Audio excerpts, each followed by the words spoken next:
Hi hello ಎಲ್ಲರಿಗೂ ಯೇಸು ಕ್ರಿಸ್ತನ ಮಧುರವುಳ್ಳ ನಾಮದಲ್ಲಿ ನಿಮ್ಮೆಲ್ಲರಿಗೂ ಹೃದಯಪೂರ್ವಕವಾದ ವಂದನೆಗಳು. ಈ ಉದಯ ಕಾಲದ ಆತ್ಮಿಕ ಉಪಹಾರ ಕಾರ್ಯಕ್ರಮಕ್ಕಾಗಿ ಎಲ್ಲರಿಗೂ ಗುಡ್ ಮಾರ್ನಿಂಗ್.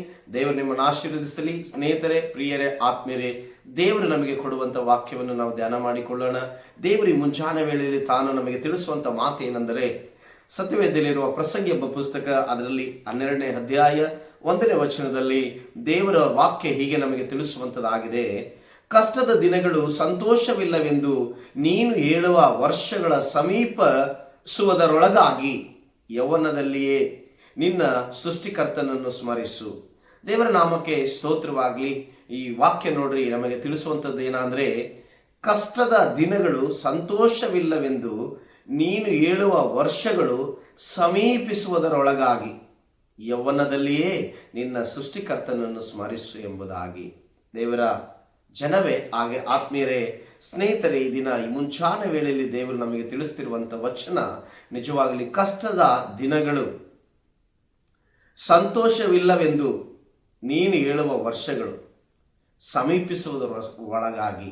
ಅಂದರೆ ನಿಜವಾಗ್ಲಿ ಇವತ್ತು ಎಷ್ಟೋ ಜನ ಯವನಸ್ಥರು ಕರ್ತನ ಸನ್ನಿಧಾನದಲ್ಲಿ ಕರ್ತನನ್ನು ಆರಾಧಿಸುವುದರಲ್ಲಿ, ಸತ್ಯವನ್ನು ಅರಿತುಕೊಂಡು ಸತ್ಯದಲ್ಲಿ ಬಾಳುವುದರಲ್ಲಿ ಆಗಲಿ, ಸತ್ಯದಲ್ಲಿ ನಡೆಯುವುದಾಗಲಿ ಇವತ್ತು ಬಹಳ ಕಡಿಮೆ. ಯಾಕಂದರೆ ಈ ಲೋಕದಲ್ಲಿರುವಂಥ ನೋಡ್ರಿ ಶಾರೀರದ ಆಸೆಗಳು, ಶಾರೀರದಲ್ಲಿರುವಂಥ ಏನು ಮನುಷ್ಯನನ್ನು ಮದದಲ್ಲಿ ನಡೆಸುವಂಥ ವಿಷಯಗಳು ಇವತ್ತು ನಿಜವಾಗಲೂ ಅಂದರೆ ಎಷ್ಟೋ ಯವನಸ್ಥರನ್ನು ಕೆಡಿಸಿ ಅವು ಏನು ಮಾಡ್ತಿದ್ದಾವೆ ಅಂದರೆ, ಸತ್ಯದ ಮಾರ್ಗವನ್ನು ಹಿಡಿಯದಂತೆ ಅವರಿಗೆ ಅಲಂಕಾರಗೊಂಡಂಥ ಈ ಕಾರ್ಯಗಳು ಅವರನ್ನು ನಿಜವಾದ ಅಲಂಕೃತವಾದಂಥ ಆ ಸತ್ಯದ ಮಾರ್ಗವನ್ನು ತಪ್ಪಿಸಿ ಅದು ತಾತ್ಕಾಲಿಕವಾಗಿರುವಂಥ ಅಲಂಕಾರವಾದಂಥ ಈ ಲೋಕದ ವೈಭೋಗದಲ್ಲಿ, ಈ ಲೋಕದ ಸಂತೋಷದಲ್ಲಿ, ಈ ಲೋಕದ ಕಾರ್ಯಗಳಲ್ಲಿ ಮನುಷ್ಯರನ್ನು ಇವತ್ತು ಯವನಸ್ಥರನ್ನು ಮುಳುಗಿಸಿ ಅವರು ಸ್ಮರಿಸಬೇಕಾದ ದೇವರನ್ನು ಕೊಂಡಾಡಬೇಕಾದಂಥ ವಯಸ್ಸಿನಲ್ಲಿ ಅವರನ್ನು ಈ ಲೋಕದ ಆಕರ್ಷಣೆ ಬಿಡದೆ ಅವರನ್ನು ಆ ದೇವರ ಒಳ್ಳೆಯ ಕಾರ್ಯಗಳನ್ನು ಮಾಡದಂತೆ ಅಡ್ಡಿ ಮಾಡುತ್ತಾ ಇವತ್ತು ಎಷ್ಟೋ ಜನರನ್ನು ನಾಶನ ಮಾರ್ಗಕ್ಕೆ ಒಯ್ಯುತ್ತಿರುವಂಥದ್ದು. ಅವರ ದಿನಗಳು ನೋಡ್ರಿ ನಿಜವಾಗ್ಲಿ ಅವರ ಒಂದು ಪ್ರಾಯವು ಮುಗಿಯೋದರ ಒಳಗೆ ಅವರಿಗೆ ಕಷ್ಟ ಸಮಸ್ಯೆಗಳಿಂದ ಎದುರಾಗುವುದರ ಒಳಗಾಗಿ ಅವರು ನಿಜವಾಗ್ಲಿ ಎಷ್ಟೋ ಜನ ಇವತ್ತು ದೇವರನ್ನು ಅರಿಯದೆ, ದೇವರನ್ನು ಸ್ಮರಿಸದೆ ತಾವು ಸಂತೋಷವಿಲ್ಲದಂತೆ ಕಷ್ಟಕ್ಕೆ ಸಿಲುಕಿಕೊಂಡು ಎಷ್ಟೋ ಇವತ್ತು ಜನರು ನರಳುತ್ತಿರುವುದನ್ನು ನಾವು ನೋಡ್ತಾ ಇದ್ದೀವಿ. ಅದಕ್ಕೆ ದೇವರಲ್ಲಿ ನಮಗೆ ತಿಳಿಸುವಂಥ ವಿಷಯವೇನಂತಂದರೆ, ಕಷ್ಟದ ದಿನಗಳು ಇಲ್ಲ ನನ್ನ ಜೀವನದಲ್ಲಿ ಅಂತ ಹೇಳುವಂಥ ದಿನಗಳು ನಿನ್ನ ಜೀವನದಲ್ಲಿ ಬರೋದಕ್ಕಿಂತ ಮುಂಚೆಲೆ ನೀನು ದೇವರನ್ನು ಏನು ಮಾಡು, ಸ್ಮರಿಸು ಅಂತ ಹೇಳ್ತಾನೆ. ಯಾವಾಗ? ಯೌವನದಲ್ಲಿರುವಾಗ.